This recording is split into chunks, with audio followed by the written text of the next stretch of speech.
Hey everyone, welcome back to my YouTube channel. I'm Colton, and in today's video, I'm going to explain why I'm selling my Mamiya RZ Pro II in favor of continuing to shoot exclusively on my Mamiya 645 Pro for any film shots that I take.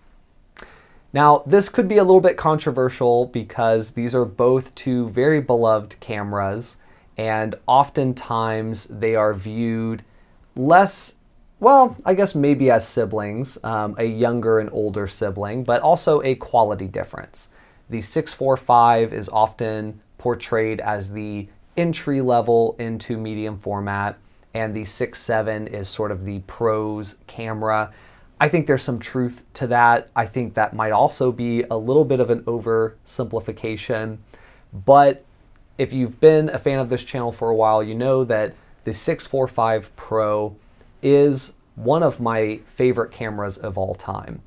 And specifically, if I could attach a digital back onto that camera without spending $1 million to do it, that could make that camera my all-time favorite camera if I could shoot it both as a film camera and as a digital camera, because the camera itself is such a joy to use.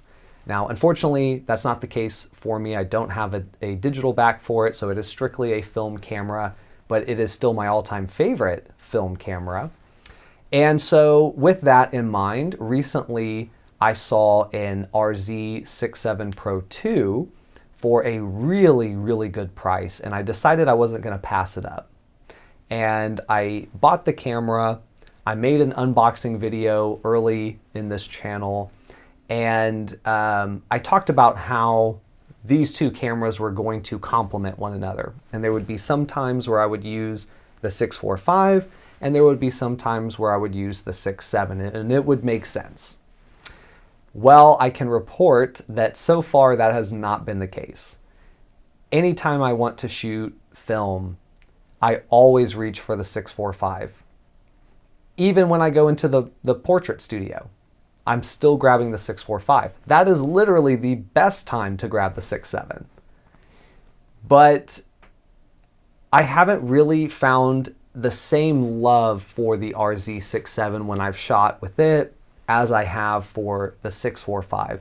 And so I have made the decision to sell the 6.7 because I hate that it's basically just sitting in a bag in my photography closet. I think it should be in the hands of someone who would actually use it and get joy out of it. And with that in mind, I kind of wanted to explain what my thought process is. This is totally opinion based. You might agree, you might disagree, but this is how I have broken it down and justified it in my head.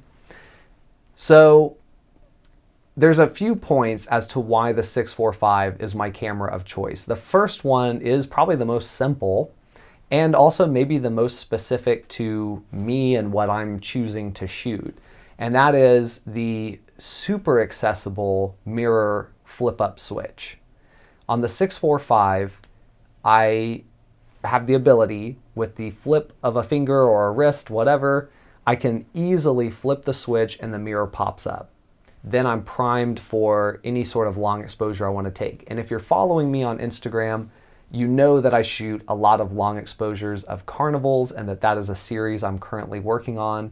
And so it makes sense that when I go shoot a long exposure, I'm going to want the camera that makes it easiest to do that. The RZ67 does not have an easy way to do that. It's much more complex and requires additional tools to make it to where you can flip up the mirror. The 645, boom, you compose your shot, flip it up, you're ready to go. So that is a big reason. Obviously, it's a very specific reason. Additionally, as a field camera, the 645 is much more versatile. It's lighter weight, it's smaller. I have a prism viewfinder, so it's very easy to use that camera and to take it into multiple types of shooting situations. Whereas the RZ is a lot heavier, a lot bulkier, and much less ergonomically fun to hold or comfortable to hold. So all of that really makes it a better studio camera There's also a really nifty feature that it has where the back can actually physically rotate. So instead of having to rotate the camera to switch between landscape or portrait style shooting, you could just rotate the film back. Brilliant. Love that idea. Wish that was possible on the 645 Pro, then it would be an even better camera, but it isn't.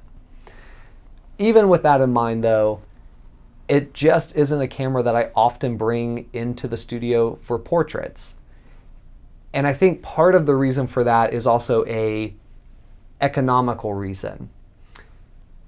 With the rising costs of film, and the prices are going up compared to when I initially started shooting film, you get more shots with the 645. And I think what also kind of justifies it for me is that if you are using great glass, and you are nailing your focus and you are nailing your exposure, the image quality is very similar, especially considering that I'm using the exact same scanner to scan these two negatives in.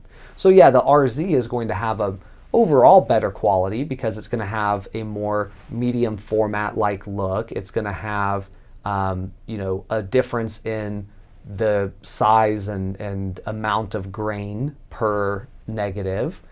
And there are other benefits as well. But if you're nailing your exposure and your focus and everything like that, you're ultimately scanning it into the same resolution.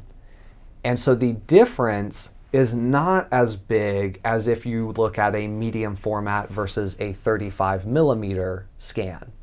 There, okay, I can see a difference.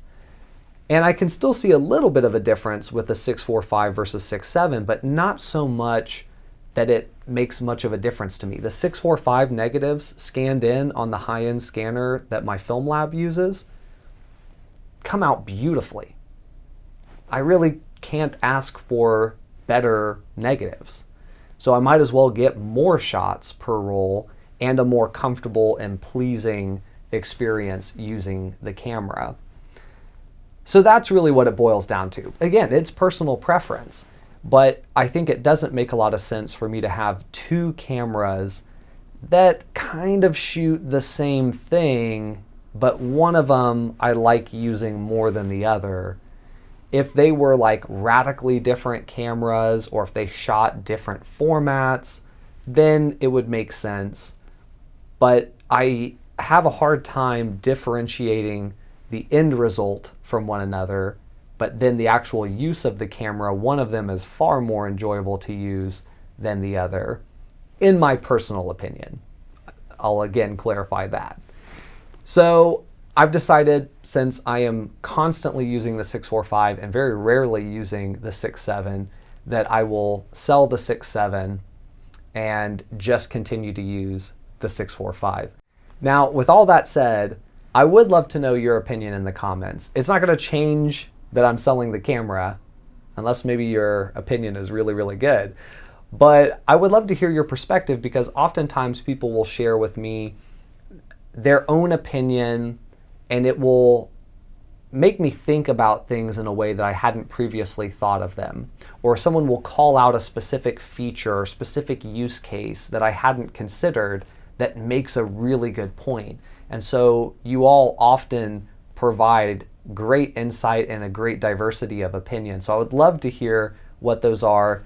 If you favor one camera over the other, if you've been faced with the same or similar type of choice between choosing between these or similar types of cameras, let me know in the comments below. If you liked the video, if you found it interesting at all, please give me a thumbs up. And if you subscribe to the channel, you'll be in the loop for any new videos that come out. I do post videos weekly, so I would appreciate that as well. For now, I'm Colton. I'll see you in the next one.